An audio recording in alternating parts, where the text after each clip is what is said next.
пайғамбарымыз барады, ана балаларды тізерлеп отырып, балаларды құшақтап біраз уақыт отырады. Ол балалардың оның өмірінде, оның жүрегінде қандай орын алатынын айтады. Яғни сендер менің жәннаттағы райханымсыңдар, сендер менің көзімнің ағы мен қарасысыңдар. Бала кішкентай болған кезде біз олардың әлеміміз ғой, біз оларға авторитетпіз, ол керемет, бүкіл әлемге, бүкіл дүниеге біз арқылы қарайды, біздің көзімізбен қарайды. Сол кездері моментті ұстап алып, жоқ былай болады деп түсіндіре білу. Біз мысалы, вот представьте, егер де біз қазір баланы жоғалтып қойсақ, бізде екі түрлі реакция болады. Либо біз баланы көре салған кезде қорыққанымыздан қорқынышымыз басылып, либо жылап баланы одан бетер шошытып, сол жақта өкіреміз бірге баламен. Либо сен неге кеттің, вот сендер неге ұқпайсыңдар, сендердің оң құлақтарынан шықса сол құлақтарынан шығып кетеді, кірсе шығып кетеді деген секілді біз оларды айыптай бастаймыз. Мысалы, менің бір танысым бар.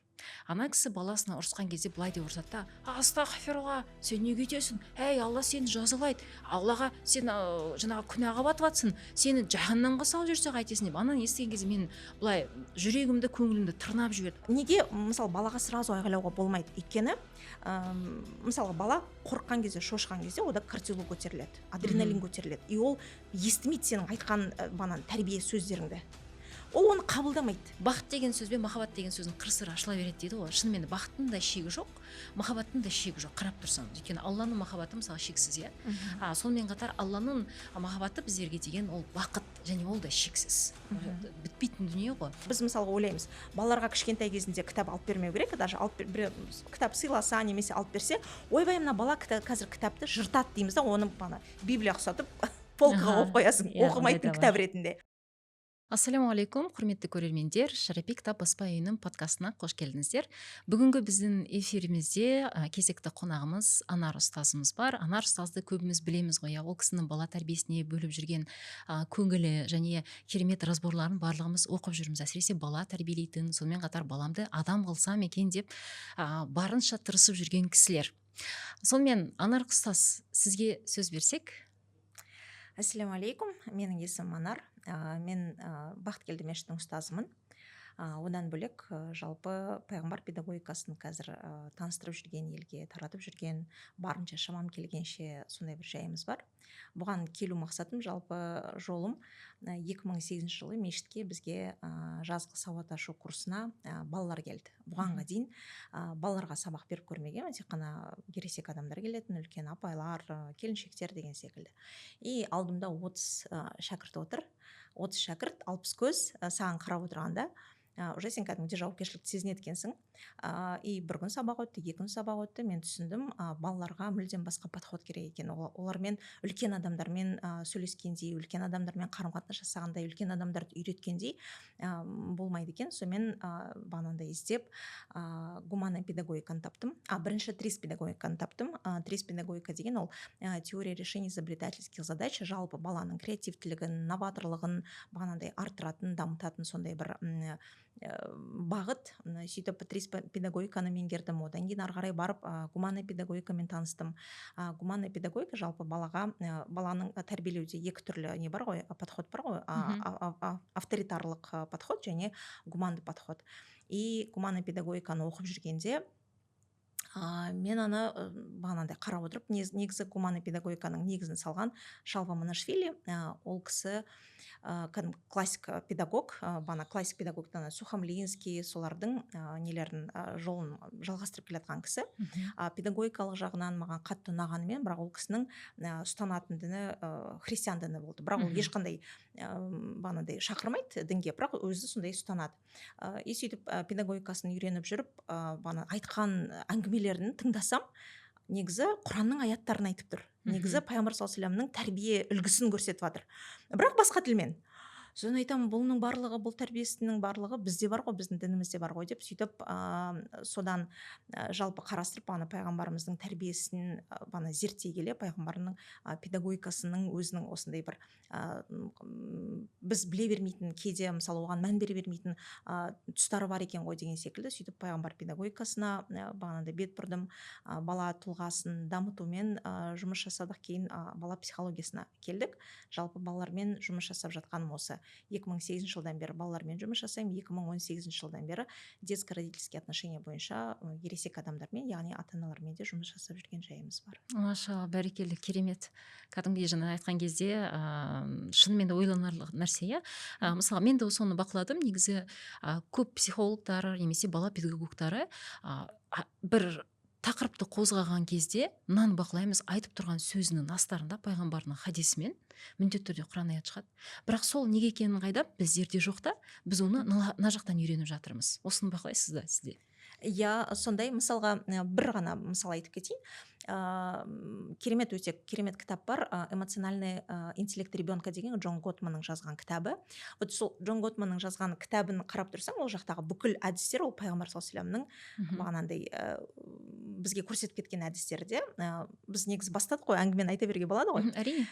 Осы жерде мынау маған өте қатты ұнайтыны, пайғамбар саллаллаху алейхи вассаламның өмірінде мынандай бір оқиға болады. Бір күні пайғамбарымыз мешітте отырады, бана нәпіл намаздарын оқып, нәпіл бана құлшылықтарын жасап, сонда оған сахабалар жүгіріп келіп айтады. Мен енді біраз жерде бұны айтқам, бірақ қазір артық болмайды деп ойлаймын. Сөйтіп пайғамбарымызға келіп айтады, сіздің 2 немереңіз жоғалып кетті дейді. Бүкіл кәдімгі Медина іздеп жүреді ана балаларды.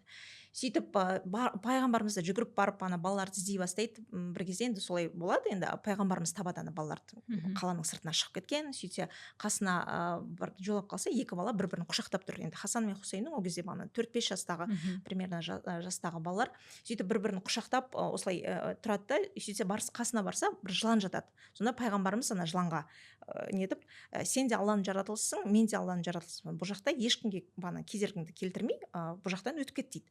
Сөйтіп барады, ана пайғамбарымыз барады, ана балаларды тізерлеп отырып, балаларды құшақтап біраз уақыт отырады.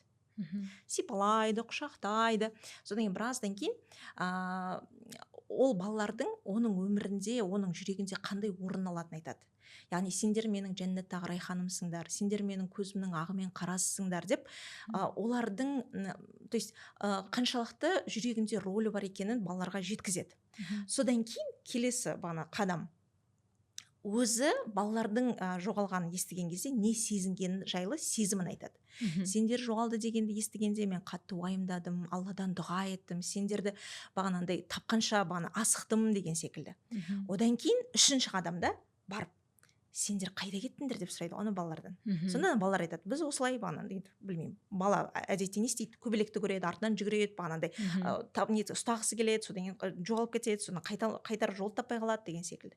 Содан кейін барып пайғамбар саллаллаху алейхи вассалам, енді сендер келесі жолы шыққан кезде сендер үлкен адамдарды ескертіп шығыңдар деп айтады. То есть былай қарап тұрсаң, негізі жай бір әңгіме секілді да. Ал Джон Готман өзінің кітабында именно баланы түсінуде осы 5 қағиданы жазады ғой. Яғни балаға бір нәрсені түсіндіру үшін сен бірінші онымен контакт құруың керексің. Ол сенің өміріңде қаншалықты маңызды екенін сен оған білдіруің керексің. Бала сен үшін өте маңызды екен, бала сен үшін сенің бала өзін сенің өміріңде орны бар екенін түсіну керек. Және кейін уже сен оны бүкіл напитать еткен кезде немен махаббатпен, содан кейін барып сен оған не істейсің, сен оған жолдарды нетесің. Вот сен осындай нәрсені істеуің керек немесе істеуің керек емес деген секілді сен оған жолдарды көрсетесің, бағыт-бағдар бересің. Ал біз мысалы, представьте, егерде біз қазір баланы жоғалтып қойсақ, бізде 2 түрлі реакция болады. Либо біз баланы көре салған кезде қорыққанымыздан қорқынышымыз басылып, либо жылап баланы одан бетер шошытып, сол жақта өкіреміз бірге баламен. Либо сен неге кеттің, сендер неге ұқпайсыңдар, сендердің оң құлақтарынан шықса, сол құлақтарынан шығып кетеді, кірсе шығып кетеді деген секілді біз оларды айыптай бастаймыз. Бала ондай оқиғадан өзіне сабақ ала ма? Сабақ алмайды ол. Ол мысалы бір рет қашты ма, сен бүгін ұрысқаннан кейін ол я деп айтуы мүмкін, бірақ бір аптадан кейін тағы да қашады. То есть ол сол ситуациядан сабақ алмайды.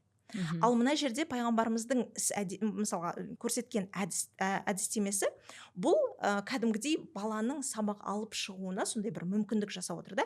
И осы қадамдарды бізге Джон Готман жазады өзінің кітабында. Қазіргі мысалға заманымыздағы осы мына Мгм. 20 ғасырдың соңы 21 ғасырдың басындағы бағана ойлап тапқан әдеттер. Бірақ оны пайғамбар саллаллаху алейхи вассалам 1400 жыл бұрын айтып кетті да. Мгм. Неге мысалы балаға сразу айғайлауға болмайды? Өйткені мысалы бала қорыққан кезде, шошқан кезде ода кортизол көтеріледі, адреналин Мгм. көтеріледі. И ол естімейді сенің айтқан тәрбие сөздеріңді. Ол оны қабылдамайды. Мгм. Поэтому ол не потому, что ол сенің ашуыңа тигісі келеді, ал просто именно өзі бағанағыдай сондай бір стрессовый состояние тұрған кезде сенің айтқан назидание, яғни сабақтарыңды ол меңгере алған жоқ, ол түсінген жоқ оны. Қалай сабақ шығару керек екенін ол, как бы он этого не понял. Мгм. Сондықтан пайғамбарымыздың бағанағыдай біз хадистерін оқыған кезде біз оны тереңнен үңілуіміз керек. Бұл жерде пайғамбарымыз не дегісі келіп тұр? Бұл қандай ситуацияға байланысты болып жатыр? Пайғамбарымыз саллаллаху алейхи вассалам бізге кез келген бағана сөзі болсын, іс-әрекеті болсын, ол бізге тәрбие беріп кетіп жатыр. И біз сол тәрбиенің түбіне қарай үңілуіміз керек. Біз оны бағанағыдай сухой формат ретінде жаттап алмауымыз керек. Пайғамбарымыз осылай айтқан екен, оны бізге Абу Хурайра бағана жеткізді. Ол бағана Муслим мен Бухаридің кітабында бар деп айту жеткіліксіз. Ол жерде форма, ол жерде форма бар, бірақ ол жерде мағына жоқ. А бізге именно пайғамбар саллаллаху алейхи вассаламның өмірбаян үйренген кезде біз формасының артында мағына жатқанын түсінуіміз керек. Міне сондықтан мысалы қазіргі психологтар болсын, қазіргі мысалы ғалымдар болсын, бір зерттеулерді жүргізген кезде біз оны ойбай керемет деп аламыз. Пайғамбарымыз ол нәрсені бағанағыдай 14 ғасыр бұрын айтып кеткенін біз мысалға елей бермейміз да. Почему? Потому что біз пайғамбарымыз бір адам ретінде емес, бізге мұғалім ретінде емес, біз андай баяғыда тарихта сондай бір адам болыпты деп қана сондай деңгейде неткеннен қабылдағаннан кейін сенің оның айтқаны сенің өміріңе кіре бермейді. Дұрыс айтасыз, өте орынды. Анар ханым, біздің негізгі подкастымыз жалпы бала тәрбиесіне және балаға кітап оқытуға байланысты болғандықтан мынандай сұрақ қойғым келеді. Қазір көп ата ана шағымданады. Мысалы, өзіңізге шағымданып көп жазады ғой. Балаларым жаңа кітап оқымайды, күні бойы телефонға телміріп отырады. Айтсам, сөйлесем, жаңағы түсіндірсем, тілімді алмайды дейді. Осы жолда, осы жерде біз ба кітаптың құндылығын аша алмай жатқан, әлде шынымен де кітаптар қызықсыз ба? Жақсы сұрақ. Негізі бұл жерде факторлары өте көп деп айтар едім. Біріншіден, маған да жазады, дайратқа жазып жүреді. Айтыңызшы, балам қандай кітап оқиды, балама оқитын кітап ұсыныңызшы деп айтады. Айтам, біріншіден, мен баланың неше жаста екенін білмеймін. Мен просто-напросто мына жақта отырып, мысалы, мынандай кітап оқысын деп айта салмайсың ғой. Біріншіден, жасын анықтау керек баланың. Екіншіден, вообще жалпы отбасылық системада кітап оқыла ма? Бұл өте маңызды нәрсе. Мысалға, кейде мысалы бір аналар болады, мен кітап оқимын, мен кітап оқимын, балаларым оқымайды. Потом сөйлесе келеді, түсінесің, что ол кітапты мынандай кітаптардан оқымайды. Ол кітапты мысалы гаджеттен оқиды. А бала ол гаджетті, просто ол гаджетті отырғанын көріп тұр, бірақ ол жақта не істеп жатқанын білмейді ғой. Ол айтады, анам гаджетте отырса, почему маған отыруға болмайды дейді. Сондықтан бұл жерде факторлар өте көп. Біріншіден, баланың жасын ескеру керек. Екіншіден, отбасылық системада кітап оқу дағдысы бар ма, соны анықтау керек. Үшіншіден, вообще, это немаловажно, не үшін сен кітап оқытқың келеді балаға. Сен өзің мысалы кітап оқымауың мүмкін, бірақ баладан кітап оқуын талап етуің мүмкін да. Не үшін? Что тобой правит? Ол бағанағыдай басқа адамға еліктеу ма? Ол мысалы сенің қорқынышың ба? Ол сенің өзіңнің бағана жасай алмаған нәрсең, орындай алмаған арманыңды балада мысалы көру ма?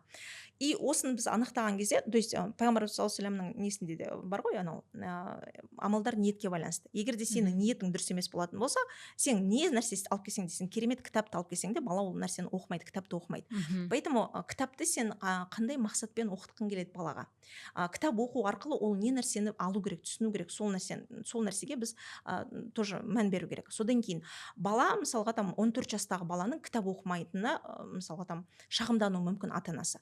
Ал 14 жасына дейін оған хотя бы бір рет болсын кітап алып берді ма? Ол кітап алуға мысалға бірге оны апарды ма? И сосын маған мынандай сұрақтар тоже кішкене ұнамайды, когда вот ата-аналар айтады, кітап ұсыныңызшы, менің балам қандай кітап оқысын.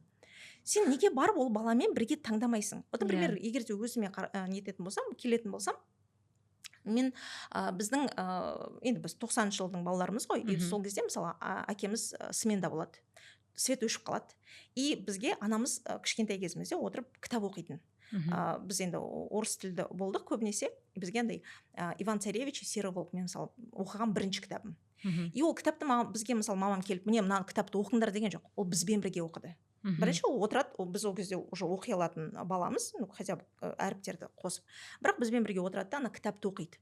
И кітапты оқыған кезде біздің мама еще андай орысша кейін сөйлеп үйренді да, и андай акцентпен оқитын. А біз уже орысша сөйлеп, орысша садик не болғаннан кейін біз ана акцентіне күлетінбіз. То есть мына жақта еще не бар? Біріншіден мама бізді жинап отыр. Екіншіден бізге оқып беріп жатыр. Үшіншіден андай біз күлеміз ғой мамаға, о мынаны дұрыс емес айттың саны, его него деп неткен кезде біз соған күлеміз да, и уже эмоциональный бір связь бар. То есть ол жақта бір күлкі қосылды, бағанағыдай мынау мынандай ма деген сияқты, мен дұрыс емес оқып жатырмын ба деп мама бізге қарады деген секілді. То есть уже бір байланыс құрылған кезде уже сен андай кітапқа деген махаббатың сол ситуациядан туады, потому что андай ситуацияда жылулық бар, қабылдау бар, махаббат бар, бірге отыру бар, и сол кезде сен уже автоматически сенде уже кітапқа деген бағана қызығушылығың ашылады. Почему? Потому что сені кітап сені немен байланыстырып тұр, ар жақтағы бір андай теплый атмосферамен байланыстырып тұр да. Сол үшін мысалға балаға кітапты оқыту үшін біз бірінші өзіміз бастауымыз керек, кітапты оқытудан бастауымыз керек. Немесе біз мысалға ойлаймыз, балаларға кішкентай кезінде кітап алып бермеу керек, даже кітап сыйласа немесе алып берсе, ойбай мына бала қазір кітапты жыртады дейміз да, оны Библия ұқсатып полкаға қойып қоясың, оқымайтын кітап ретінде.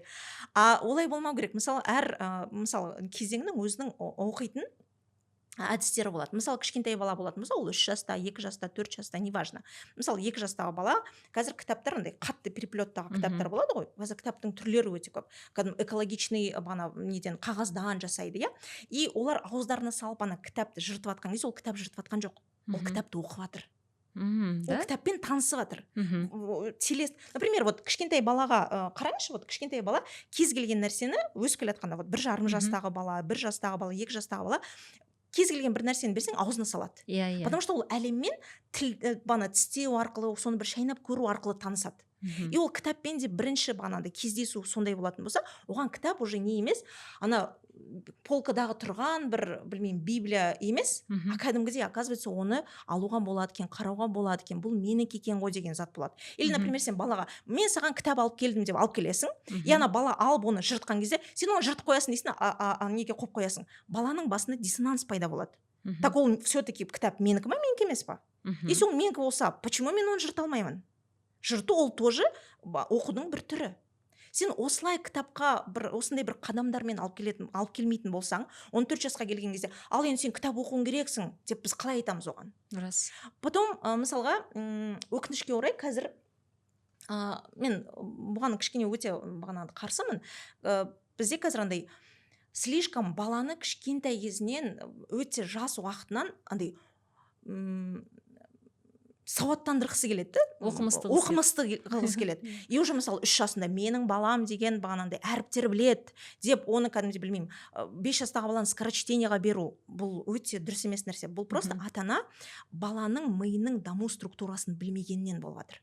Баланың дамуының ведущий несі жолы 7 жасқа дейін, бұл ойын. А біз как будто 5 жастағы бала ойнап жүрсе, как будто все, бұл өмір бойы ештеңкеге жетпейді, өмір бойы өмірін ойынмен өткізеді, бағанандай бір, қалай айтсам болады, неудачник болып өседі деп ойлаймыз да. Бұл біздің ішіміздегі сұрақ нелер ғой, қорқыныштар ғой. А бала 7 жасқа дейін ойнаған кезде ол не істейді? Ол коммуникацияны үйренеді. Ол бағанандай пространственное мышлениесі пайда нетеді, дамиды. Ол мысалға бағанандай кез келген мәселені шешуді үйренеді. Сондықтан баланы 7 жасқа дейін бұл оның ведущий даму несі жолы, бұл ойын. И балаға мысалға біз еще қазіргі уақытта өкінішке орай біз андай дайын ойындарды беріп үйретіп тастадық та балаларға. Вот міне мына ойынмен сен ойна, мына ойынды сен мысалы мына ойынмен ойнаған кезде сен осылай құрсаң, ол тек қана осындай бір замок шығады деген секілді. А бала бағанандай абстрактны ойланып үйрену үшін ол андай из подручных средств бір нәрсені жасап нету керек, то есть бір новаторлығын шығару керек оның. Сондықтан мысалға банандай бұл енді кітап, ойын барлығы переплетенный нәрсе. Потому что сіз бәрібір оны кітапты оқуды үйрету үшін сіз онымен ойнауыңыз керек. Бірақ өкінішке орай қазір біздің енді мектептерде де сондай талап қойып тастаған ғой, сен бірінші классқа келген кезде уже оқи алуың керексің. Ну даже сондай не болса да, талап болса да, барынша балаларды банандай оқуды үйрету немесе әріппен таныстыруды барынша кештету керек. Например, там 5,5, 6,5 жасына дейін. Оғанға дейін ол ойнау керек. Оғанға дейін ол білмеймін, там бірдеңкені сындырып көру керек, бірдеңкені білмеймін, там бір эксперименттер өзі жасап көру керек деген секілді. Вот. Почему ол маңызды? Потому что жалпы 3 жаста уже оқыған балалар, оқып үйренген балалар, олар бағанан әріптерді дұрыс емес есінде сақтауы мүмкін, потому что олар үшін әлі миының дамуы толық біткен жоқ қой. Сондықтан олар үшін бағана әріп ол просто закорючка. Ода әлі смысловой наполнение жоқ. Например, вот балаңыздың кітап оқығанын қалайсыз ба? Және сонымен қатар балаңызға сахабаларды, пайғамбарларды және Құранды танытқыңыз келе ме?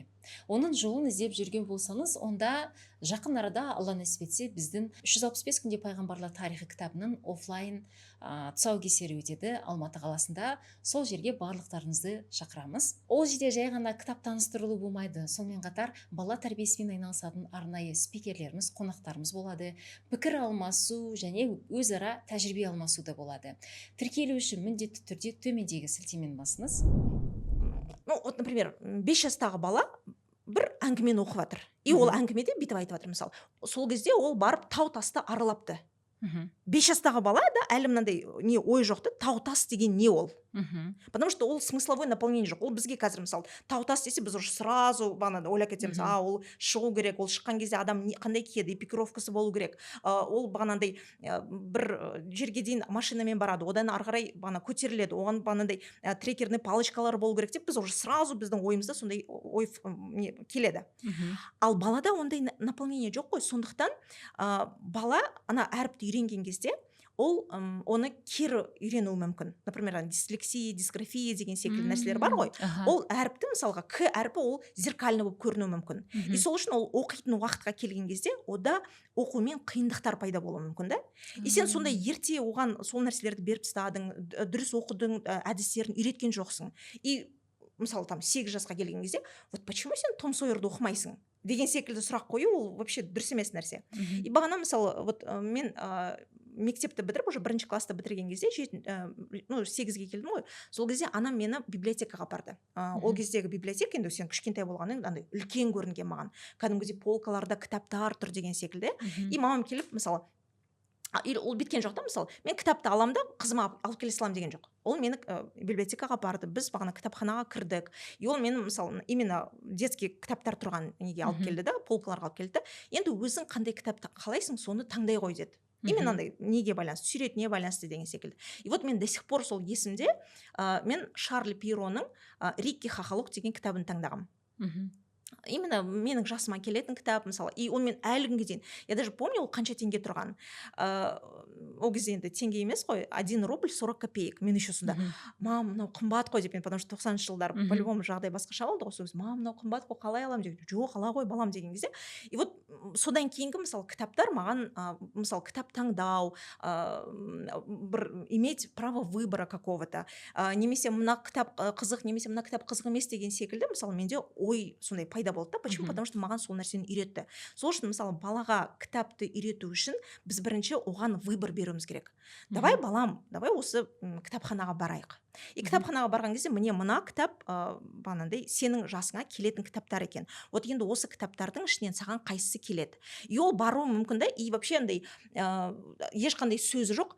Қазір нелер бар ғой, японский анимелар, аниме сияқты нелер бар ғой, қалай деп аталады? Мандарин деп атала ма? Сондай бір аталады ғой.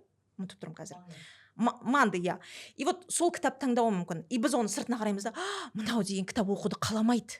мынау деген суреттерді ғана алыпты. Ал мынандай ол наоборот, ол деген қаншалықты адамның баланың ой өрісін дамытады. Потому что сен саған просто жазылған сөздерді оқыған ол бір басқа, Мгм. ал саған андай суреттер арқылы ғана саған автор берген посылды түсіну, Мгм. оны оқи алу, ол вообще бөлек нәрсе. И М. поэтому ондай балалар, наоборот, олардың креативтері өте бағанандай фантазиялары өте мықты, креативтері дамыған балалар болады. Сондықтан баланың бір кітап оқуға қызығушылығы болмауы, ол балада болмағаннан емес, ата ана оған дұрыс жол көрсете алмағаннан, ата ана оған дұрыс кітап бере алмағаннан, ата Мгм. ана оған бағанандай таңдау мүмкіндігін бермегеннен сондайдан болады. Егер де біз оған тек қана оқу керексің, сен деген бағанандай мысалы өзің оқымай бірақ 40-қа келіп, мысалы там біреуден естіп алдың, мысалы көшпенділер күшті кітап екен, отырдың да Мгм. көшпенділерін оқыдың, и сен ана жақта 9 класс оқитын 9 сыныптағы балаңа сен әлі көшпенділерін оқыған жоқсың ба деген секілді ұрсын, ол вообще ол ақылға кірмейтін нәрсе. Сондықтан балаға кітапты үйрету үшін оның факторлары өте көп. Сен ол қаншалықты оқуға үйренді, дағдыланды, қаншалықты біздің отбасылық дәстүрімізде кітап оқу әдісі бар, қандай кітапты мен оған алып бердім, бірінші кітабы ол түсінетін кітап болды ма, түсінбейтін кітап болды ма деген секілді біз соны нәрсенің барлығын қарауымыз керек. Бұл да андай алып беріп оқыта салатын нәрсе емес. Ол да мысалы бір қарап, зерттеп, ақылдасып, бір үлгіге қарап шешетін дүние деп ойлаймын. Мгм. Керемет, өте күшті түсіндірдіңіз. Әсіресе мысалға шынымен де иә, сөзіңіздің жаны бар. 10 жасқа дейін балаға кітап оқытуды үйретпеу, одан кейін 14 жасында мынаған кітап оқымайды деу. Ана көбіне балалар бізде солай тәрбиеленеді де, 10 жасқа дейін тәрбиелемейді. Сосын бары 14 жасында, 15, 16, 18 жасында бунт істеген кезде ғана, анау Иә. адам екен ғой деп есептесе бастайды, санаса бастайды сол кезде. Иә, Одан сондай. бұрын көрмейді. Қазір мысалы мектепті аяқтады ғой, и мектепті Мгм. аяқтағанда қазір көп ата аналар мынандай проблемамен кездесіп жатыр. Бала қайда барады оқуға? Мгм. И баладан сұраса, бала білмеймін дейді да. Неге білмейді, мынау 11 бітірді, ол білу керек қой, медик болғысы келе ма, басқа болғысы келе ма? Ол выборынан басталады ғой. Егер сен кішкентай кезінде мысалға оның киетін киімін мысалы өзің таңдап беріп отырсаң, Мгм. оның дос болатын достарын өзің таңдап беріп отырсаң, ол алып келген досты, бұл дос маған ұнамайды что-то, оның мамасы Мгм. бірдеңке деп оны қайтарып жіберіп отыратын болсаң, ол 11 сыныпты бітірген кезде қай жаққа баратынын ол өздігінен шешу мүмкін емес. Чтобы ол 11 сыныпты бітіргенде шеше алатын жағдай болу үшін сен не істеуің керексің? Кішкентай кезіңде сол таңдау мүмкіндігін беруің керексің. Анарста сосын мынандай да бір сұрақ бар да, пайғамбарымыз саллаллаху алейхи уассалам немесе құран жайлы сөз қойса, сол кітаптарды да оқытса болады десе, көп ата ана ой бұл балам ауыр шығар, немесе жаңа іш пыстырарлық, немесе орысша скучно дейді ғой, сондай кітаптар деп бастайды. Бірақ сосын кейіннен тәрбиесінен қарап руханилықты баласының тәрбиесіне руханилық жетіспегенін көрген кезде жаңа сан соғып қалып жатады. Осындай ата аналарға сіз не дер едіңіз? Біріншіден олай скучно деп айтқандары ол өздерінің қорқыныштары болуы мүмкін, потому что өздері ол кітапты қызықты етіп жеткізе алмауында болуы мүмкін. Мгм. Ол бір. Екіншіден, м, өкінішке орай, Мгм. ол біздің тоже барлығымыздың әлі бір осал жеріміз деп айтуға болады. Бізде өкінішке орай діни кітаптар жазылған кезде шынымен ақ балаларға сай жазыла бермейді, өкінішке орай. Мгм. Қазір енді жағдай жөнделіп келе жатыр, әрине. Алайда осығанға дейін көп бізде контекст кішкене дұрыс берілмейтін секілді. Потому что қараңыз, мысалға мынандай нәрсе, неге балаларға қызық емес? Вот мен мынандай современный кітаптардың кейбіреулерін қараймын ғой, именно балаларға арналған. Мысалы солардың ішінде кейбір діни кітаптар болуы мүмкін балаларға арналған. Ол жерде сүйрет, мысалға 3 жастағы балаларға арналған секілді мындай красочный салынуы мүмкін да. А именно смысловая нагрузка сөздерінің ол 7 жастағы бала ғана, мысалы 8 жастағы, 10 жастағы балалар түсінетін андай ауыр сөздермен жазылады. Кішкентай бала ол сөздерді түсінбейді, картинкаларын көреді, үлкендеу балалар ол сөздерін түсінгенмен бірақ ана картинкаларды оларды қызықтырмайды. Потому что ол слишком кішкентай балаларға арналған бір суреттермен келеді да. Сондықтан бұл жерде біз мысалы маман ретінде біздер қатты жұмыс жасауымыз керек секілді. Мгм. Ол да ата-аналарға сондай бір көмек болу керек. Екіншіден, ата-аналар өзі де білімге бағанағыдай құштар болу керек. Мгм. Өзі де білімге ұмтылған болу керек. Мысалға, балалар сұрақ қойып келеді ғой, мысалға. Мгм. Мама, мысалы, кішкентай кезінде, мысалы, там 3 жасында, 4 жасында, мама, Құдай қайда деген секілді сұрақ Иә, қойса, иә. ата-аналар сразу қорқып кетеді да. Мгм. Ойбай, Құдай қайда? И олар ойлайды, что как будто Құдай қайда десе, мына жерде деп көрсету керек сияқты деп Мгм. ойлайды да. Мгм. Жоқ. Баланың мама, Құдай қайда деген сұрағы маған Мгм. Құдайды көрсетші деп тұрған жоқ ол. Мгм. Мама, менімен Құдай жайлы сөйлесші деп тұр. М. И ата-анасы сол жерде не істеу керек? Ол обязательно бағанағыдай Құдай осындай жерде деп оған бір мекен беріп, Құдай сақтасын, иә, Мгм. басқа бір немен алып келмеу керек. Ол мысалы, саған сол қызық болды ма? Мгм. Қандай нәрсе сенің осындай бағанағыдай сұрақ тудырды? Қандай Мгм. мәселе, қандай оқиға сенің осындай сұрағың тудырды? Мгм. Мгм. А, Сен Құдай жайлы сөйлескің келе ма? Жарайды, давай біз Құдай жайлы сөйлесейік. И көп әңгімелер бар ғой, мысалға. Мгм. Ол үшін ол өзі білімді болу керек. Өзі бір кішкене болсын оқыған болу керек та. Мгм. Мысалға қарашы, тура сен секілді кішкентай кезінде, немесе осындай бір подростковый кезінде Ибрахим деген пайғамбар болған, Мгм. алейхиссалям. Ол да Құдайды іздеген. Иә. Бір күні ол шыққан кезде, мысалы, адам күнді көріп, мына күн не деген әдемі, Мгм. жарық береді, жылу береді. Сол күннің себебінен бана жерден шөп өседі.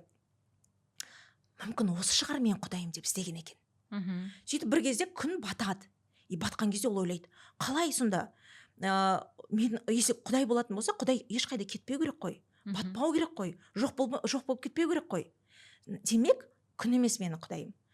Енді мынау не істеді? Қараңғы, мысалы, нені, аспанды ай жарық қылды. Мгм. Демек, ай шығар менің Құдайым деп. Осы әрбір нәрседен Ибрахим пайғамбар сен секілді Құдайды іздеген екен. Мгм. Бір кезде барлығы жоғалып кеткен кезде, ондай қатты жарық болып шықпаған кезде, жоқ, менің Құдайым мыналардың барлығын жаратқан жаратушы екен ғой деген бір Мгм. тұжырымға келді. Иә. Көрдің ба? Сол секілді, давай біз ойланайық қазір. Мгм. Алла тағала не жаратты біздің айналамызда? Давай айды қарайық. Вот ай қалай жаратылған? Мысалы, айдың фазалары бар. Мгм. Ай, мысалға, туады, ол қандай күйде болады, толады, ол қандай күйде болады, Мгм. бағанағыдай бітеді, ол қандай күйде болады. Ал енді қарашы, мысалға, күн бар. Күнде фаза болмайды. Ол тек қана үнемі не істеп тұрады? Жарқырап тұрады. И ол өзінің жарығымен мына айды нетеді екен, жарық қылады екен деген секілді. Біз именно Алла тағаланың жаратқан жаратылысына қарай кеткен кезде, одан мына жері толады. Мгм. Ал біз, мысалы, келген кезде, мысалы, мама, Құдай қайда? Не жерін білмей қалдым, ұстаз деп, мысалы, сен ана жаққа мына жаққа жүгірген кезде, уже балада не пайда болады? Так, тұр. Мамам вроде Құдай туралы айтады. Мгм. Өзі Құдай деп айтады, бәрін береді деп айтады, бірақ Құдай туралы түсіндіре алмайды. Так, мамамның сенетін Құдай шын бекен, шын емес бекен деген секілді, мына баланың өзінде уже күмән пайда болуы мүмкін да. Сол үшін, сол үшін біз не істеуіміз керек? Бізде сондай хотя бы мынандай базовый уровеньда балалармен сөйлесетіндей нелер болу керек, мысалы, білім болу керек. Сол үшін, мысалы, сіз секілді, мен секілді, басқа секілді, мысалы, ұстаздардың сабақтарын тыңдау, мысалы, мынандай сіздер шығарып отырған қандай керемет еңбектер бар, сол еңбектерді, мысалы, алу, бірге баламен оқу, бірге сол әлемді зерттеу, мысалы, бірге сол саяхатқа бару. Бұл банандай уже діни кітаптардың шынымен ақ скучный екенінің уже банандай сондай стереотипті жояды. Иә. Ол үшін ата-аналар оған включенный болу керек. Біз ата-аналар көбінесе қандаймыз? Біз сырттан біреу оқып жатса, анау баласы оқып жатыр екен, сен оқы, сен осындай болуың керексің, ананың баласы намаз оқып жатыр екен, сен намаз оқы, ананың қызы орамал тақты, сен орамал тақ. Уже ол смысловой нагрузка болмаса, бір наполнение болмаса, бала ол нәрсені алып шықпайды ғой. Әрине, дұрыс айтасыз, өте керемет. Шынымен де ата-аналардың жаңағы білімдерінің таяздығы бізде көп байқалады. Өкінішке орай. Иә. Маған да көп жазып жатады, бүйтсек қалай, сөйтсек қалай, мен балам бүйтпейді, сөйтпейді деген сияқты өте ауыр проблемамен де жазатын кісілер болады, күрделі проблемасын айтады. Кейбір кісілер бала тәрбиелеу барысында тіптен жаңағы отбасылық проблемаларын айтады. Енді шынымен де бір қоғамда өмір сүреміз, бір уақытта өмір сүреміз, мүмкіншілікті Құдай бірдей берген, бірақ әрқайсымыздың алып кетіп жатқанымыз әртүрлі. Мысалға, сізбен біз енді бала тәрбиесі жолында жаңағы шапқылап жүрміз ғой, ананы дұрыстап өсірейік, өйткені бір өмірге бір ақ рет келеміз, ата ана ретінде мүмкіндікті алла бізге шектеулі түрде береді, бірақ бала Алланың аманаты, жаңағы қиянат жасамауымыз керек, және қияметте де олар үшін үлкен бір жауап болады, сұраныс болады. Сондықтан ата аналарға да осы жолда айтқым келеді, балаларыңызға тәрбие беру жолында ең бірінші өздеріңіздің сауаттылықтарыңыз болу керек. Егер сізде сауаттылық болмаса, онда балаңыз ертең ғапыл болып өседі. Сосын оларға 15 жасында, 14 жасында кітап оқы, адам бол деп оны дедектетіп, оған бір өмірді үйретудің қажеті жоқ. Кеш қаласыз. Балаға тәрбие құрсақта басталады берілу, және 10 жасқа дейін беріледі. Сол уақыттың арасында алған бала ары қарай адам болып кету ықтималы өте жоғары. Негізі андай ғой. Бала кішкентай болған кезде біз олардың әлеміміз ғой, біз оларға авторитетпіз, ол керемет, бүкіл әлемге, бүкіл дүниеге біз арқылы қарайды, біздің көзімізбен қарайды. Сол кездері моментті ұстап алып, жоқ былай болады деп түсіндіре білу. Сосын кей ата аналарда мынандай проблема бар. Мысалға, өзіңіз бақылайсыз ба, білім беру жолында немесе басқа да жолдарда баласына менің көз қарасым тек қана осы ғана дұрыс, сен осымен жүр. Яғни жаңа өзіңіз айтып жатсыз ғой, мен жұрттың баласынан кітап оқығанын естіп келдім, демек барда сен оқы деген сияқты. Баламен бір қарым қатынас тығыз байланыс жоқ. Фидбәк жоқ, бір-бірлерінен нәрсе бар ғой, тауч фидбәк дейді ғой, мысалы сондай нәрсе жоқ арада. Осы да кәдімгідей қоғамдағы үлкен проблемалардың бірі. Осыған байланысты сіздің мысалы қандай кейстарыңыз бар? Не айтар едіңіз ата аналарға? Негізі анау қазақта керемет сөз бар ғой, тәлім тәрбие деген. Бірақ өкінішке орай біз қазір сол тәлім тәрбиенің тәрбиесі ғана қалған ғой. Тәлім деген не ол? Тәлім деген ол үлгі. Сен оны мысалға балада бір нәрсенің болғанын қаласаң, сен оған өзің сол үлгіңмен көрсетуің керексің да. Біз қазір тәрбиені қалдан алғанбыз. Тәрбие деген не деген сөз? Естідім, айттым, істеттім. Ол бірге жұмыс жасайды, тәлім тәрбие бірге болған кезде жұмыс жасайды.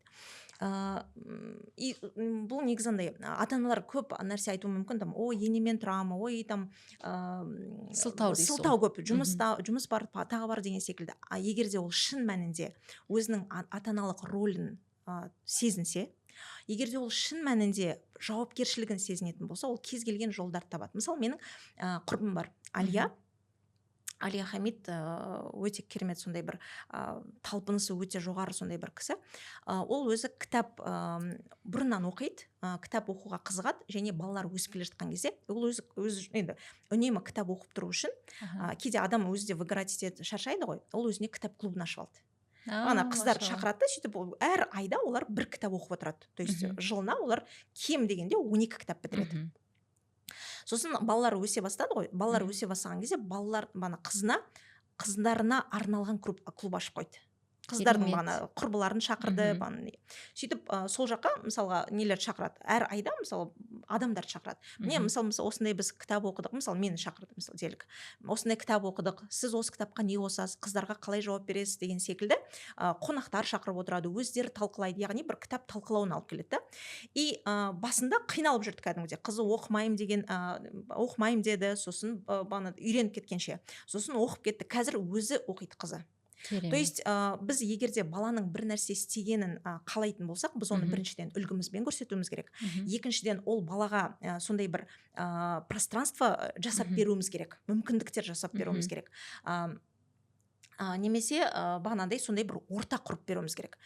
Ол өзің құрбы тауып аласың, өзің солармен дос боласың деп айту жоқ, болмайды. Ты должен за этим проследить. Мен кешірім сұраймын, орысша қосылып кетіп жатса. Сен оны өзің қадағалап отыруың керексің. Сен өзің соған бір мүмкіндік жасап беріп отыруың керексің. Потому что сен өзің балаңа жаның ашмаса, сен өзің балаңа уақытың жетпесе, басқа біреудің уақыты қалай неседі. То есть оны өскен кезде басқа адамдар өзінің ықпалына жығып, өз басқа жаққа алып кетуі әбден ықтимал. Почему? Потому что ата-ана баламен қарым-қатынас құрған жоқ. Ал қарым-қатынастың ең шыңы, мен айтар едім, бұл эмоционалды қарым-қатынас. Бізде көбінесе ата-аналар өкінішке орай эмоционалды интеллекттен сауатсыз. Өкінішке орай. Барлығы емес. Ол бір екіншіден холодные.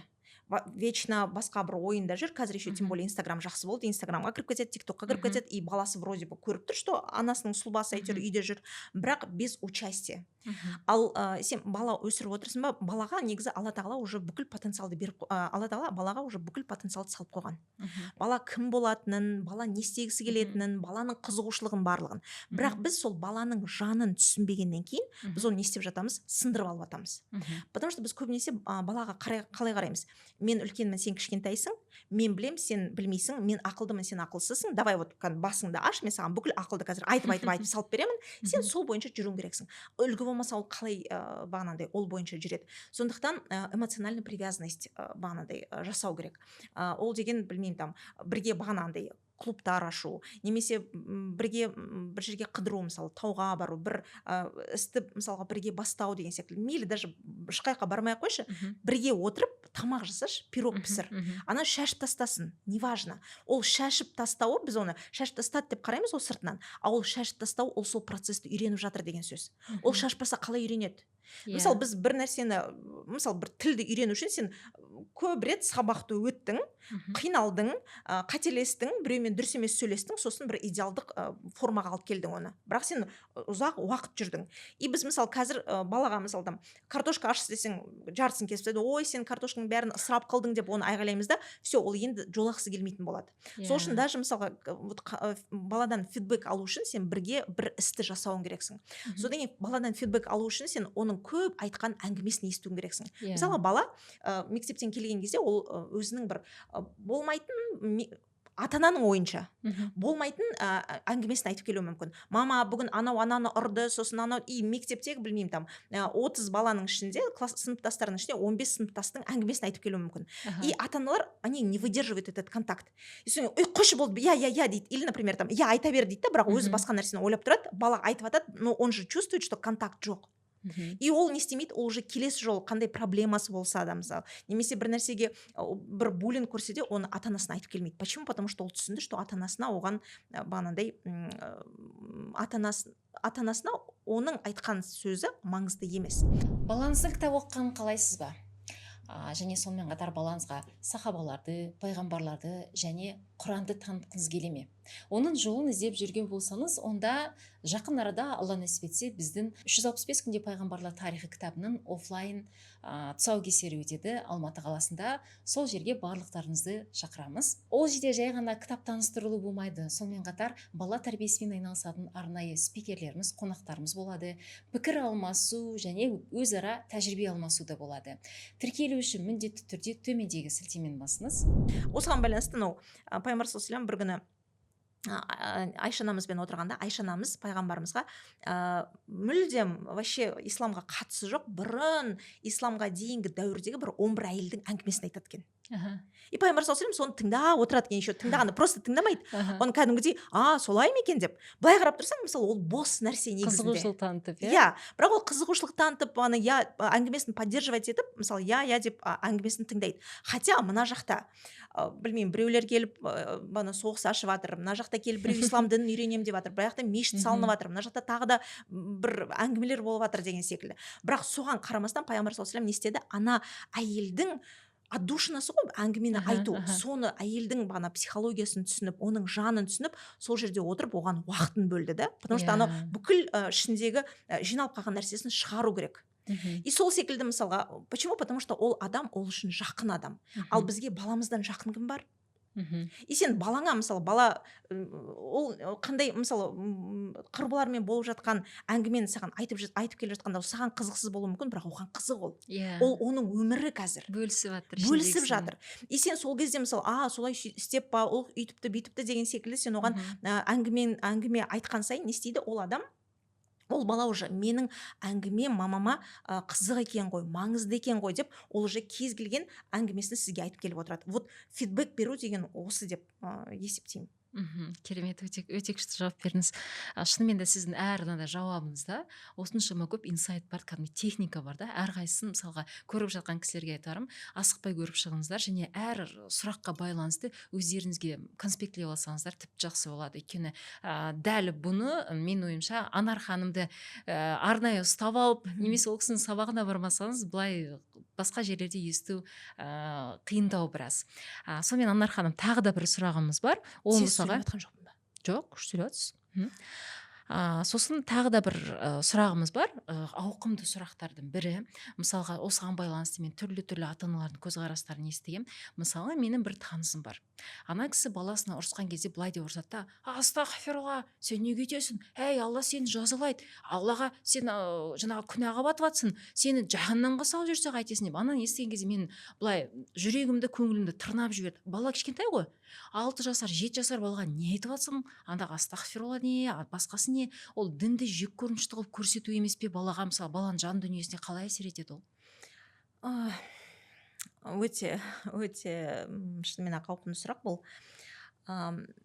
Біз өкінішке орай, неге бала мынандай кітап оқығысы келмейді? Потому что біз исламды көрсетіп жатқан біз ғой. Біздің сөзімізде мысалы астағфирулла, сен тозақта жанасың, тағы бірдеңке деген секілді адамдар осындай сөздер қолданатын болса, ол уже мына жерде заведомо ойлайды, мына жақта да сондай екен деп ойлайды. Иә. И адамда, балада дінге деген жек көрініш тууы мүмкін. Уже ол әлі неге балиғат жасқа жетпейді, уже дінге деген жек көрініші тууы мүмкін. Негізгі бұндай сұрақтар балаға өте ауыр тиеді. Ол діннен баланы алыстатуы мүмкін. Мысалы, маған бір әйел хабарласты да, айтады: ұстаз, мен таңертең таң намаздан кейін дейді, баламды оятып алам дейді. Сол дұрыс па дейді. Балаңыз қаншада десем, 7 айлық дейді. Неге оятып аласыз десем, өйткені мен таңның нығметін алса екен, таңның нығметінен құр қалмаса екен деп ойлаймын дейді. Сосын мен айтамын, таңның нығметін сіз алуыңыз керек. Бала, тем более ол 7 айлық бала, олар ұйықтағанда дамиды. Вот көрдіңіз, біз кейде баланың жанын түсінбейміз, баланың физиологиясын түсінбейміз, бала қалай дамитынын білмегеннен кейін біз осындай өзіміздің бір ойымыздағы қорқыныштар, өзіміздің ойымыздағы біз өзімізге қойып тастаған бір талаптарды біз балаға өткізгіміз келеді.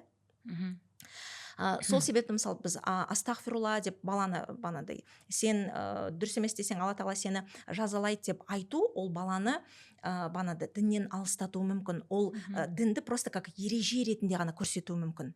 Ал біз дінді кәдімгідей бұл өмірдің салты, бұл дін сенің өміріңді жеңілдететін, саған көмек беретін нәрсе екенін көрсетуіміз керек. Мысалы, ол үшін пайғамбар саллаллаху алейхи вассаламның керемет оқиғаларын айту керек. Мысалға, пайғамбарымыздың оқиғасы бар ғой. Неге бір күні базарға кіреді, базарға кірген кезде бір түйе алдынан жүгіріп келеткен пайғамбарымыздың. Сөйтіп жүгіріп келеткенде пайғамбарымыздың иығына басын қойып, түйе жылайды екен кәдімгідей. Адам секілді кәдімгі жастары ағып тұрып мөлтілдеп жылайды екен. Сонда пайғамбарымыз "Ей, кет" демейді да оны. Ол не істейді? Бағанағыдай балаға, түйеге кәдімгідей рахмын төгеді, кәдімгідей тұрады, соның басынан сипалап. Яғни түйе өз-өзіне келген кезде содан барып сұрайды екен адамдардан: бұл кімнің түйесі деп. Сонда аналар, бұл біздің түйеміз дегенде, қиямет күні әркім әр нәрсеге жауап беретін күннен қорқыңдар, өйткені біздің әрқайсымыз қол астымыздағыларға жауаптымыз деп айтқан екен да. Яғни, бұл жерде айтайын дегенім, яғни баланың қандай да бір істеп жатқан әрекеті, ол, тем более ол балиғатқа жасқа толмайтын болса, ол обязательно күнә деген сөз емес. Және бізде мынандай бір дұрыс емес түсінік бар да, біз күнә мен қатені бір орынға қойып тастағанбыз, бір деңгейге қойып тастағанбыз. Қате деген ол қате, күнә деген ол күнә.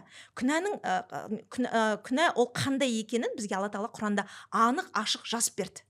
Ал бізде мысалы бала кішкене қателессе болды, бұл деген өскен кезде шық бермес шығайбай болады, бұл деген бағанандай бір дұрыс емес жолға түсіп кетеді деп өзіміз бір қорқыныштарды құрып аламыз да, содан кейін оған өзіміздің ауыр тілімізбен сөйлейміз, өзімізге сөйлеу керек тілмен сөйлейміз, астағфирулла деген секілді. Бірақ Алла тағаланы осындай бір әдемі Құрандағы бір аяттармен, пайғамбар саллаллаху алейхи вассаламның бір өміріндегі бір оқиғалармен оны солай таныстыру керек исламмен. Мысалға, вот Құранда аят бар.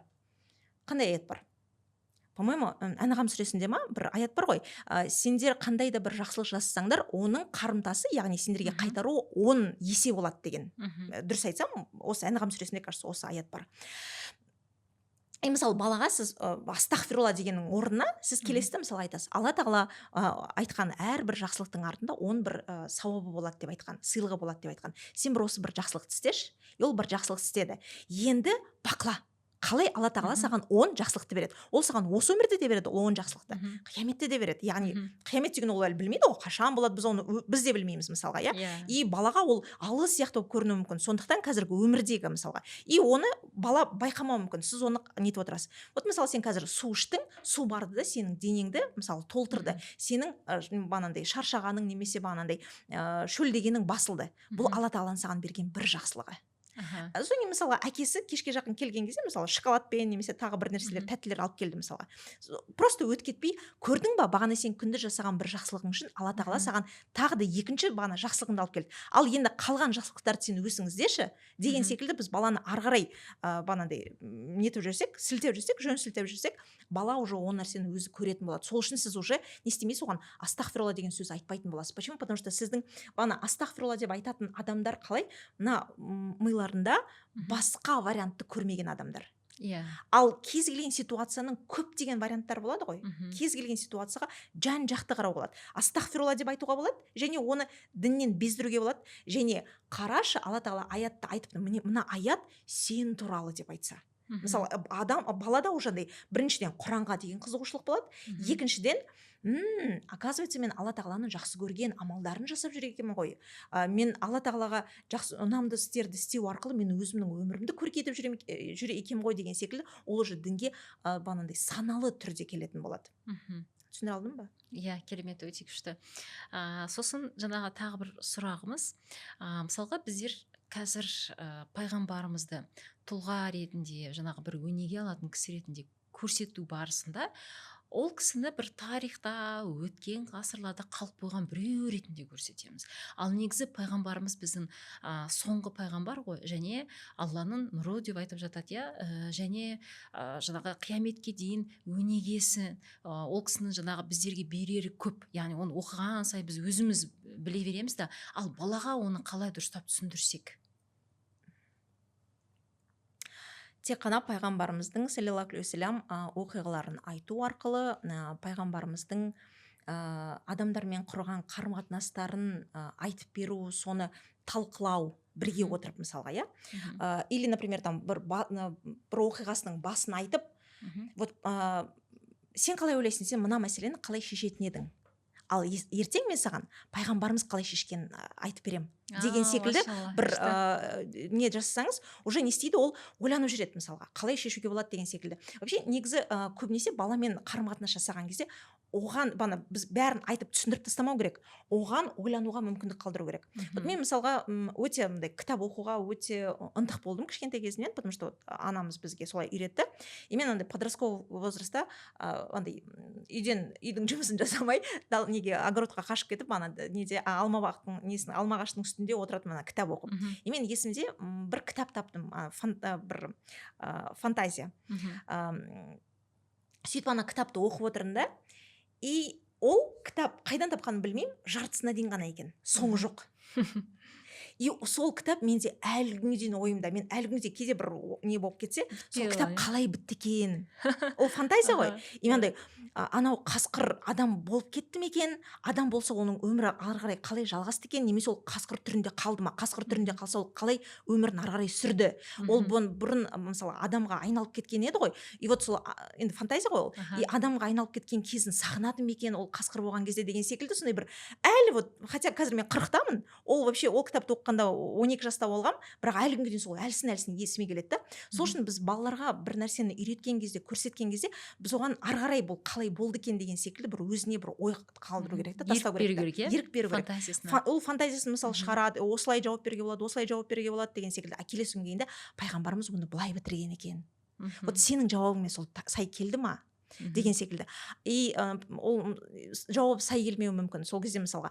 Ал басқа бір оқиға болатын болса, сен оны қалай шешер едің деген секілді, біз оған сондай бір мүмкіндік беруіміз керек деп ойлаймын. Пайғамбарға ұқсауға мүмкіндік беру керек, иә? Пайғамбарға ұқсауға мүмкіндік беру керек. И сол кезде ол мысалы кәдімгідей уже андай, он же проживает эту историю. И сол кезде ол кәдімгідей оған пайғамбар шын тұлға, шынайы тұлға екенін бір сондай көкірегіне сондай ой келеді да. Ол бір нәрсе. Екіншіден, біз пайғамбарымызды тұлға ретінде таныстырғымыз келсек, біз өзіміз сол пайғамбарды тұлға ретінде тануымыз керек. Біз та оны просто тоже как кітап бетіндегі бір кейіпкер секілді қарасақ, ол балаға да солай өтеді. Почему? Потому что біз бағана өзіңіз де айтып жатсыз ғой, бала әлемді біз арқылы таниды деп. Вот бізде қандай біз не нәрсеге сенеміз, бізде қандай принциптер бар, ол балаға өтеді. Сол үшін біз егер де өзіміз мысалы пайғамбарымыз туралы айтқан кезде бана жүрегімізге сондай бір жылулық келіп, пайғамбарымыз туралы айтқан кезде жылап жіберіп, немесе бана пайғамбарымыздың бір үлгісін қайталағымыз келіп, пайғамбарымызға деген бір махаббатымыз болып, бір отырып пайғамбарымды сағындым деген секілді нәрселерді айтып отыратын болсақ, бала да солай өседі. Бір туысқаным секілді екен ғой деген секілді. Мысалы қазір бар ғой, рилстарды қарап алады да, сосын мысалы футболистерді қарап отырып, соң ана футболистермен кездескісі келеді деген секілді балалар. Почему? Потому что ол бір андай живой адам ретінде де, біз сол үшін пайғамбарымызды бізде сағынуымыз керек. Бізде ол туралы айтуымыз керек. Мысалы намаз оқып болдыңыз сіз. Намаз оқып болған соң отырғаннан кейін, ал балалар келіңдерші барлығымыз бірге отырып пайғамбарымызға салауат айтып жүрейікші. Сағынып отырмын десе, мысалға, балалар келеді, сол жерде бана бірге салауат айтып болғаннан кейін, балалар сендерге рахмет, менің сағынышымды басқандарыңа. Ол балаға кетіп жатыр ғой ол. Біз ойлаймыз, мысалы, біз бала қазір білді, и сразу сол нәрсені сезу керек деп. Жоқ, ол қазір сезбеуі мүмкін. Ол қазір сізді просто қолдау үшін келе беруі мүмкін. Бірақ уақыт өткен кезде, мысалы, 20-ға, 30-ға келген кезде, мысалы, оларды да сондай банандай пайғамбарымызға деген сағыныш, пайғамбарымызға еліктеу, пайғамбарды үлгі тұту деген нәрсе оларда да пайда болады да. Сондықтан барлығы өзімізден басталады. Егер де біз оны кітаптағы кейіпкер ретінде қарасақ, балалар да солай істейтін болады. Иә, және сонымен қатар мысалға егер дәл сіз айтқандай техниканы қолданып үйрететін болсақ, онда ертең олар да өз балаларына солай үйрететін болады да. Керемет өнеге. Міндетті түрде. Негізі ұрпақтар сабақтастығы негізі осылай жүреді ғой. Сен бір нәрсені үйренесің, сол нәрсені бағанандай айтасың, и сенің отбасың оны ары қарай жалғастырады. И ол еще бұл жерде андай эмоционалды не бар ғой, напитка бар ғой. Сен подпитка бар мысалы, сен отырдың, сол нәрсені бірге сағындыңдар, бірге салауат айттыңдар.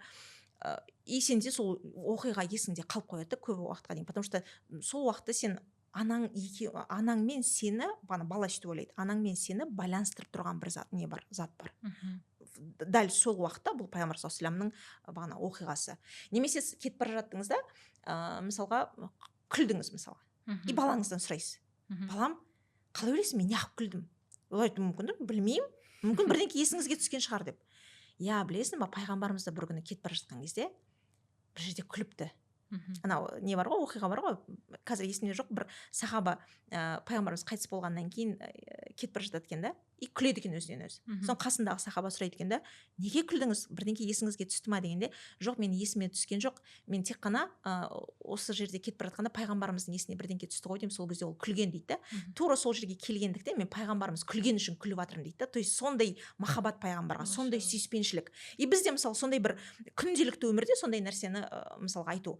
Немесе бағанандай үйде отырған кезде просто көйлегіңіздің етегін жауып қалдыңыз. Сол кезде мысалы там балам, ол өзімен өзі жүруі мүмкін ғой.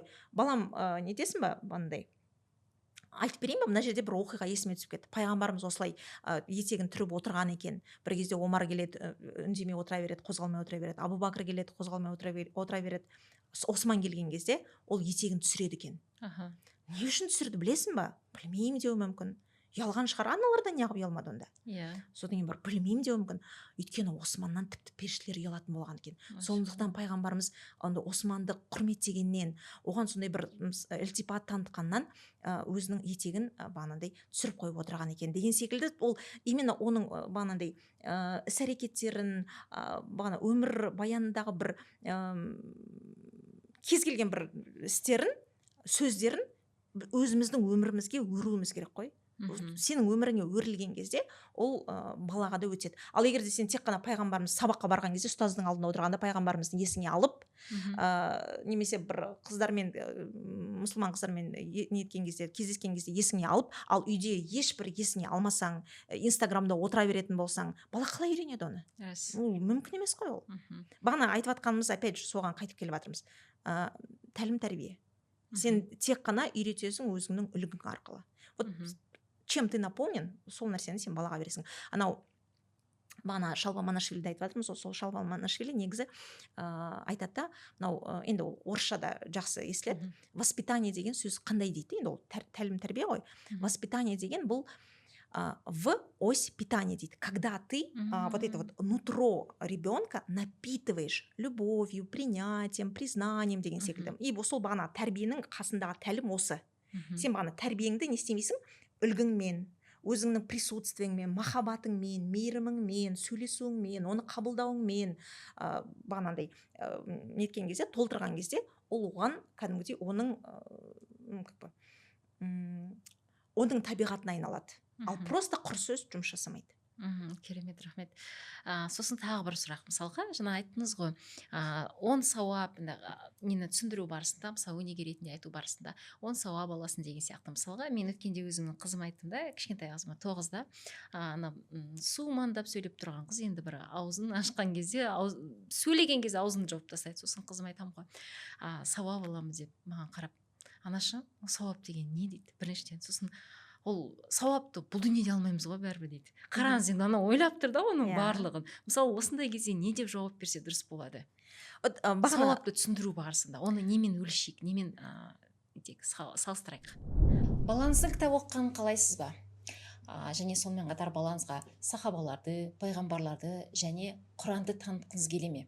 Оның жолын іздеп жүрген болсаңыз, онда жақын арада Алла нәсіп етсе біздің 365 күнде пайғамбарлар тарихы кітабының офлайн тұсаукесері өтеді Алматы қаласында. Сол жерге барлықтарыңызды шақырамыз. Ол жерде жай ғана кітап таныстырылу болмайды. Сонымен қатар бала тәрбиесімен айналысатын арнайы спикерлеріміз, қонақтарымыз болады. Пікір алмасу және өзара тәжірибе алмасу да болады. Тіркелу үшін міндетті түрде төмендегі сілтемені басыңыз. Жақсы қарым-қатынас, жақсы бір сыйлықтар, бір ісінің бағанандай жақсы жүріп кетуі деген секілді бағана айттым ғой.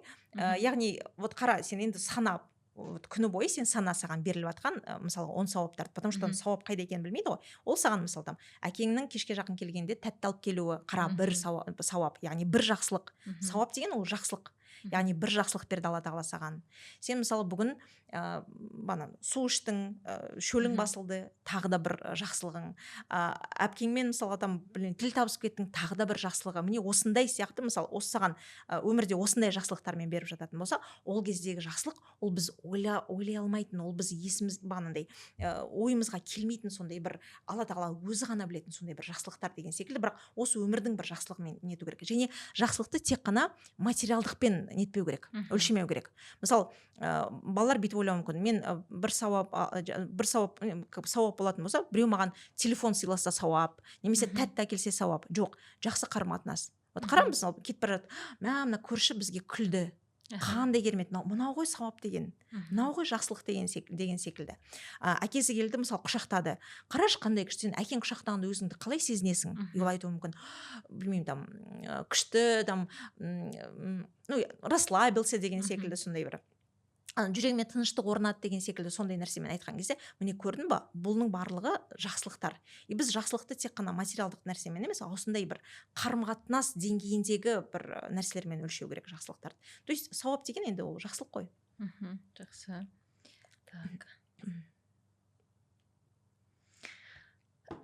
Балаға Құранды тек қана араб тілінде оқитын кітап ретінде емес, ол жалпы біздің өміріміздегі жаңағы бағдаршам ретінде, мысалы бағдаршамда 3 түс бар ғой, мысалға қызылда жүрмеу керек, мысалы шынымен де Құран сонда ғой, жүрмеу керек болмайтын кез болады, сосын бар дайындал дейтін кез болады, сонымен қатар мінеке сенің жолың дейтін кез болады. Мысалға балаға Құранды бағдаршам ретінде түсіндіру, және ол тек қана араб тілінде жазылған дүние емес, ол біздің барлығымызға адамзатқа берілген керемет бір компас ретінде қалай түсіндірсек болады. Мысалға, осы құндылықты біз аша алмағандықтан көбіне балалар Құранды жаттағысы келмейді, түсіне бермейді. Сосын барып жаттап алса да амал етуі қиындау балалар да бар. Мысалға, кішкентай кездерінде кейбір ата-аналар жаттатқызады, бірақ өскен кезде, подросток кезінде амал етулерді қиындайды. Енді әрине өмір деген адамды түзейді ғой, кейіннен ересек болған кезінде дұрыстап жатады, барлығын түсініп, Аллаға шүкір. Бірақ десек те, сол бір кезеңдерін өткеріп алмас үшін қалай дұрыстап түсіндірсек болады?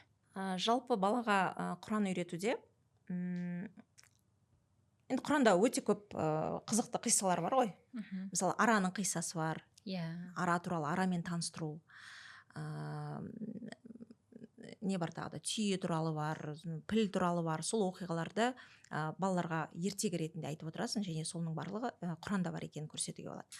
Ал енді бағанағыдай жаттауға байланысты, вот біз араб тілін мысалға әріптерін балаларға үйретеміз, ол оқып бастау үшін. Сол кезде балаларға андай ассоциация беру керек.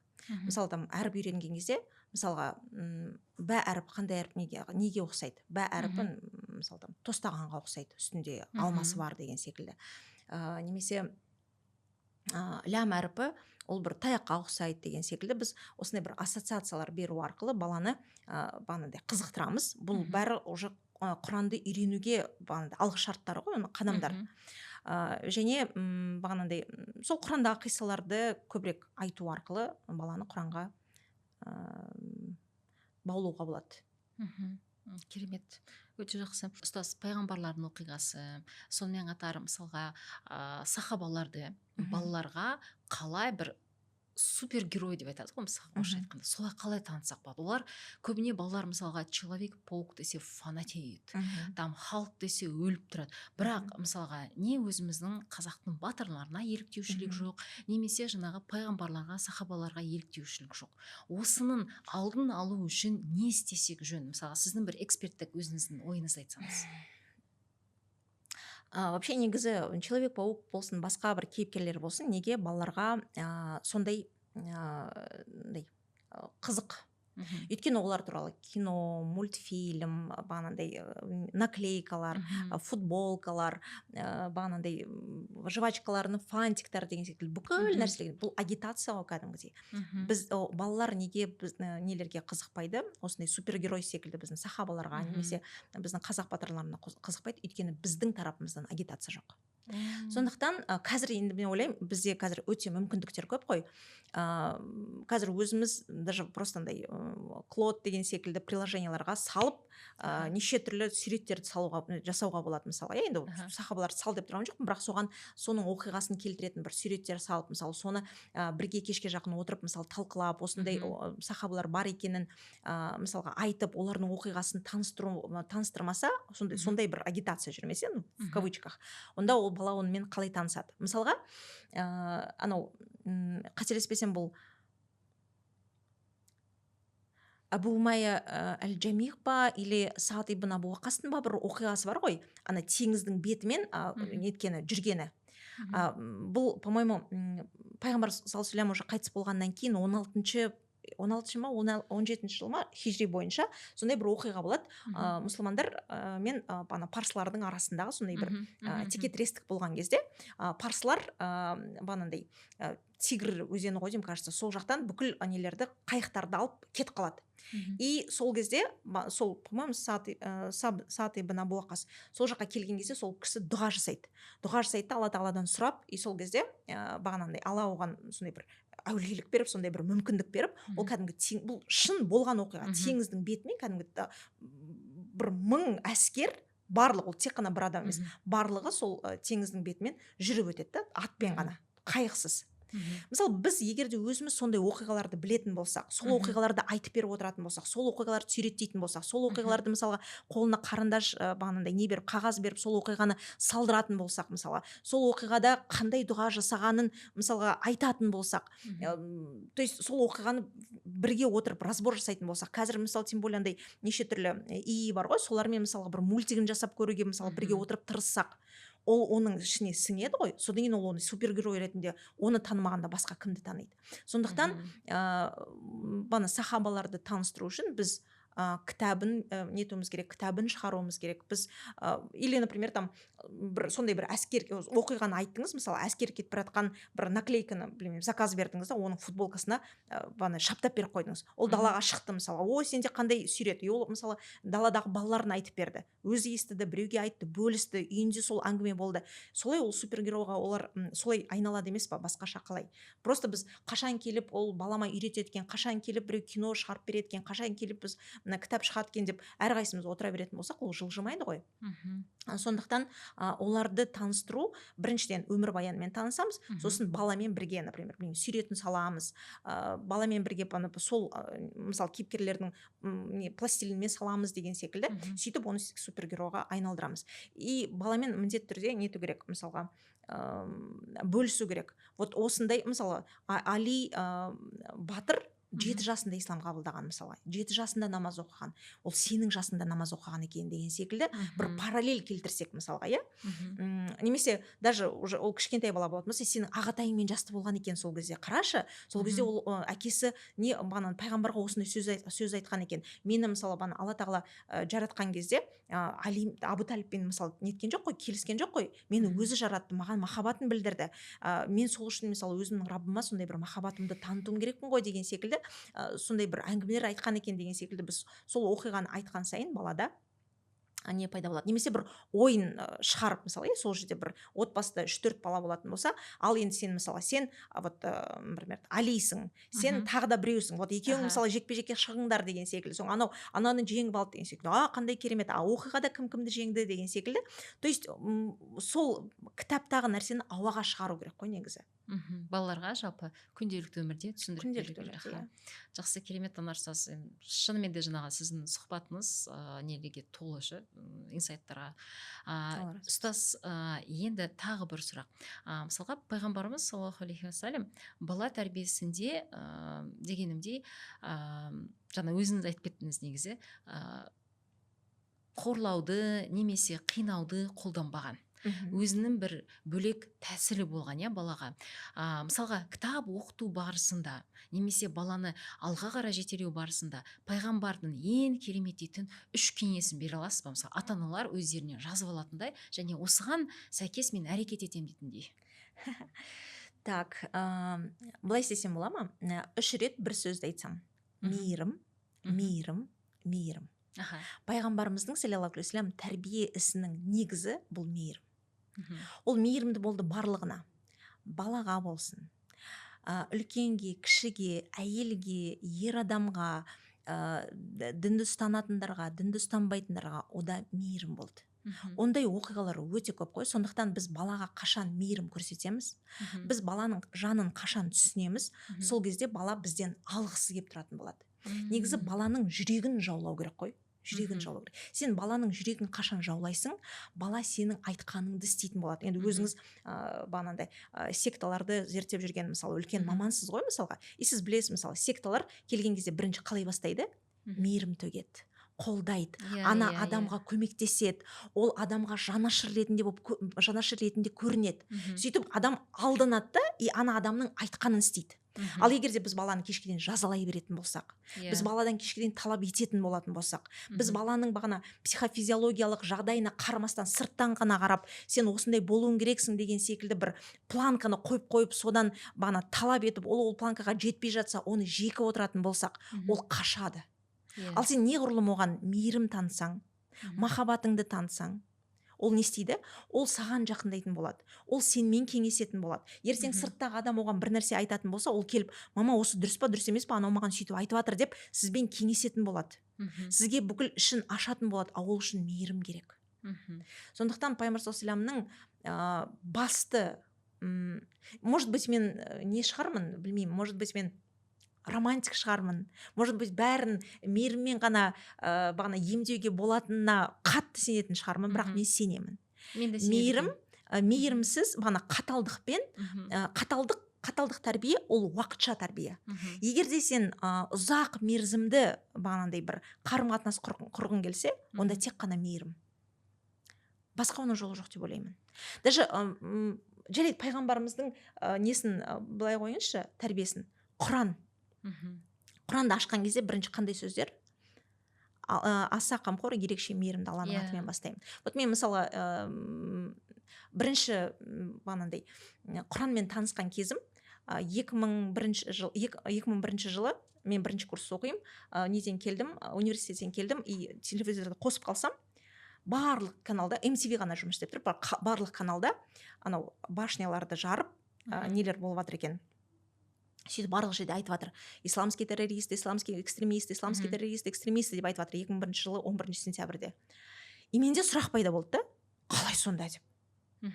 Мен мұсылманмын, намаз оқымаймын, бірақ адамды да өлтірмеймін. Менің ата апам мұсылман, намаз оқиды, адам өлтірмейді. Сонда мұсылман болған, бірақ адам өлтіретін тағы біреу бар ма не деп. И сөйтіп мен бұны қайдан іздесем екен деп іздей бастадым. Сөйтіп іздедім, мен қолыма Крачковскийдің несі кітабы түсті. Орысша аударылған. Ананы ашам ғой, бірінші сөздер мен көрген с именем Аллаха милостивого милосердного болды. Аса қамқор, ерекше мейірімді Алланың атымен бастаймын. И мен сол кезде ойладым, хотя 17 жастағы баламын. Мен сол кезде ойладым, тұра тұр, егер де кітап қамқорлық пен мейіріммен басталып жатса, значит бұның ішіндегі содержаниясы да қамқорлық және мейірім туралы. И мен сонда ойладым, сонда тағы бір құран бар ма, который с именем Аллаха экстремисты и террористы деп басталады, что осындай нәрсені үйретіп жатқан деп. И сөйтіп бана іздеу процесі басталды да.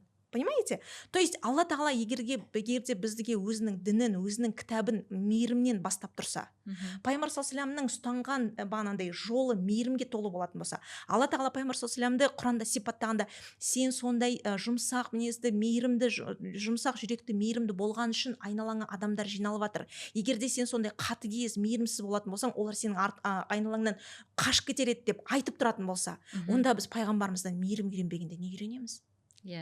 Тәрбиесінің басы тек қана мейірім. Керемет, шын айтасыз. Мысалға, мен де соңғы кезде ғана түсіндім да, осы мейірім және махаббат екен. Бұрындары махаббат барлығы не дейді, жаңағы деген кезде бір түсінбейтін. Менің түсінігімдегі, менің призмамда махаббат бөлек екен. Кейіннен өзімнің балаларым болғаннан кейін, ол жаңағы 30 жастарынан асқаннан кейін, ата-ана болуды не екен ұққанда, жауапкершілігімді ұққанда ғана махаббат сөзінің мағынасын толыққанды түсіндім. Бірақ жаңа бақыт деген сөз бен махаббат деген сөздің қыр-сыры ашыла береді дейді ғой. Шынымен бақыттың да шегі жоқ, махаббаттың да шегі жоқ. Қарап тұрсаңыз, өйткені Алланың махаббаты мысалы шексіз, иә. Сонымен қатар Алланың махаббаты біздерге деген ол бақыт, және ол да шексіз. Бітпейтін дүние ғой. Сонымен жаңағы өзіңіз айтқандай мейірім, шынымен де мейірім және аса қамқор. Қамқор деген сөз қандай, иә, керемет. Мысалға, сені қамтып тұратын, жақсы көріп тұратын, барлығынан қорғап тұратын, үнемі мен сені жаңағы қамтамасыз етіп тұрам деген сөз ғой. Қарап тұрсаңыз, өте керемет сөз. Жаңа сіз айтқан кезде ғана былай ойлап қалдым ба, шынымен де қандай керемет сөздер. Астарына біз үңілмейміз. Сізден тағы бір соңғы кеңес болсын. Сұхбатымыз өте керемет өтті. Мен өзім үшін көп нәрсе алдым. Мысалға, өмірге деген кей бала тәрбиесіне байланысты кей көзқарастарымды өзгертемін деп шешіп жатырмын қазір. Қараңыз ұстаз, біздің қоғамда ата-аналарға шынымен де ата-ана болуды үйрену керек екен. Байқайсыз ба? Иә, сосын ата-аналарға арналған курстар жасау керек екен. Оны да түсініп жүрмін. Өйткені балаға қозы-лаққа, марғауға, күшікке қарағандай қараймыз, немесе кейбіреулер тіптен апарып тастайды, гүлге, бір өсімдікке қарағандай қарайды. Ол өзі дүниеге келді, топ етіп, әйтеуір бір нәрсе қылып, Құдай несібесін береді, бір күн өсіп кетеді деген сияқты. Бірақ сол Құдай несібесін беріп жатыр, өсіп кетеді деген кезде адамның қалыптасып кеткенін, және түзу жолмен емес, бұрыс жолмен қалыптасып кеткенін бақыламай қалып жатырмыз.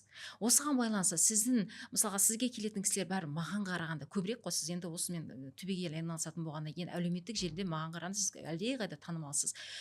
Сізге келетін кісілерден жалпы өзіңіздің түйгеніңіз қалай? Қаншалықты біздің қоғамда ата-аналар ата-ана болу мәселесінде сауатты?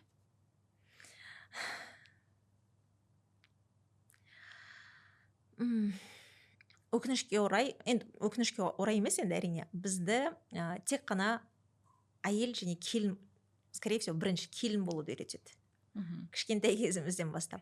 Кейін бағанандай әйел болуың керексің деген секілді. Бірақ ата-ана болу үшін дайындалу керек. Бәрібір қараңызшы, былай айтар едім мен. Қанша дайындалсаң да ата-ана болуды. Сен шын ата-ана боласың, тек қана ата-ана атанған кезде ғана. Анар ұстаз, келгеніңізге, осындай жобамызды қолдап жатқаныңызға Алла разы болсын сізге. Біз Шарапи кітап баспасы ретінде осы бала тәрбиесімен айналысып жүрген кісімен, және соның ішінде балаға рухани тәрбие беру. Өйткені бізде көбіне өзіңіз де білесіз ғой, ер кісілер күйбең тірліктің артында, әйел бала шағамды асырасын дейді. Әйел кісілер болса қазір көбіне тоже балаларға қарап отырған болады, көбіне балаларға қарап отырған болады. Үйде жүрген, жаңа өзіңіз айтпақшы, сұлбасы үйде жүреді, бірақ ақылы басқа жерде. Олар көбіне жаңағы күйеуімен қарым қатынас қылсам қалай болады, анау қалай болады, мынау қалай болады деген артына кетіп қалды. Бірақ осы жерде бала немқұрайлы қалып қойды. Сол немқұрайлы қалған баланың тәрбиесін қолға алу, қоғамды ояту. Менің негізгі өзімнің мақсатым, шарапиктің негізгі мақсаты қоғамды ояту. Біз не істеп жатырмыз, не нәрсе, қай жерде қате жасадық, бір нәрсе дұрыс кетпей жатыр бізде, авария болып тұр, мына жерде бір сос дейтін бір ұратындай жағдай болып тұр. Бала қайда қалды? Егер біз дәл қазір оянып, жан жағымызға қарап, баламызды тәрбиелемейтін болсақ, ертең ұрпақ не болады, қай жаққа қарай кетеді? Өйткені тиктокқа телміріп отыр, трендтердің соңында жүр.